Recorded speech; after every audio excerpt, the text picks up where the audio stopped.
What makes Goosebumps Goosebumps? What drove the sale of over 400 million books? What fueled TV producers to churn out 74 episodes in the original 90s series and introduce us to the iconic intro?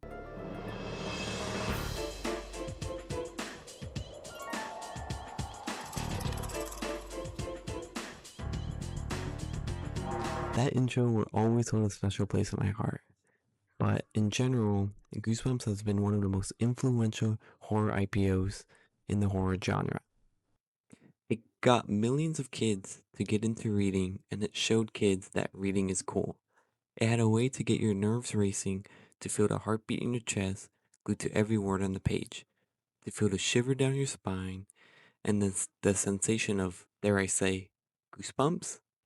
Before I get into some key moments within the Goosebumps series, we should start at the beginning. R.L. Stein's first series was Fear Street, which sold over 80 million books, and has, in recent times, seen some Netflix adaptations. The initial series was more gruesome and advertised to a more mature audience.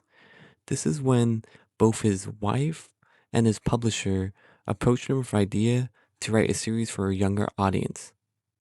This turned out to be a monumental marker in the horror genre as it introduced hundreds of millions of kids into this horror franchise. Chances are you grew up reading Goosebumps with their books dominating your local scholastic book fair with their iconic cover art, and the teachers always had the nerve to say, "Don't judge a book by its cover." While it's kind of hard to forget some of their iconic fonts and unique color schemes, Tim Jacoby's was responsible for all of the book covers except two. Walking past any of the books will catch the eye of any child with its vivid color and unnerving scenes. The first book of the series came out in July 1992, Welcome to Dead House, which was more darker than the rest of the series, but it sparked a new cult like following of children. Of cult children. Where have I seen that before? Anyways, this initial book was such a success, and this started the quick production of follow up stories with an average of 120 pages per book every other month. They quickly became beloved with merchandise quick to follow, with a plethora of items such as stickers, toys, t shirts, and other neat little trinkets. If this series was set in modern times, it would have its own Fortnite skin along with blind boxes. It wasn't long before a TV series was produced, with the first episode airing in 95. This idea to greenlight a TV series marked the peak of the Goosebumps series, the first episode being one of the most iconic and disturbing. The Haunted Mask was a two-parter episode, followed the story of Carly acquiring the scariest mask she could find, but little does she know these masks have a mind of their own and fuses to her face, which makes her unable to take off the mask. I remember watching this and being absolutely scared of the Hulk because, to me, the Hulk resembled a mask. This was the perfect episode to premiere on the Fox channel and will forever hold a special place in my heart. It wasn't long before this IPO ventured into other forms of entertainment media, such as board games and video games. However, this marked the end of the happy times at the Goosebumps IPO. Even though the Scholastic owned the license to the merchandise, but left R.L. Stein with the rights to the books, meaning he didn't profit as much as Scholastic did from the Goosebumps IPO, which quickly became a cash cow. This led to R.L. Stein suing them, and over a very public, front facing trial, Scholastic tried to wiggle out of the deal by stating that according to their contract, R.L. Stein didn't write all his books and used ghostwriters.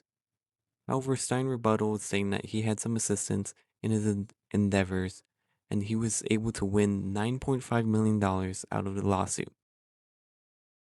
The series ended its TV show in '98 amidst the lawsuit, unsure of the future of the Goosebumps IPO. Amidst the lawsuit, a new challenger approached. Harry Potter quickly took up the large portion share of the children market. This marked the end of the height of the Goosebumps series. Even though the series still had somewhat success in the early 2000s, it didn't pick up again until R.L. Stein's The Haunting Hour, with a more serious tone in its episodes.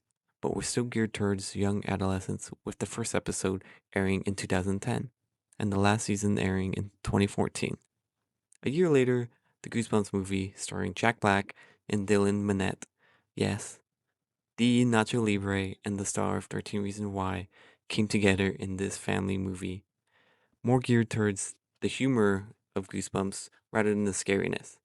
The movie had a budget of $58 to $84 million and grossed over $153 million with a Rotten Tomato score of 78%. This led to the green light of the second sequel with a budget of $35 million and the box office of $93 million. Who knows? I wonder if we get lucky and get a third movie. Maybe they can cast Millie Bobby Brown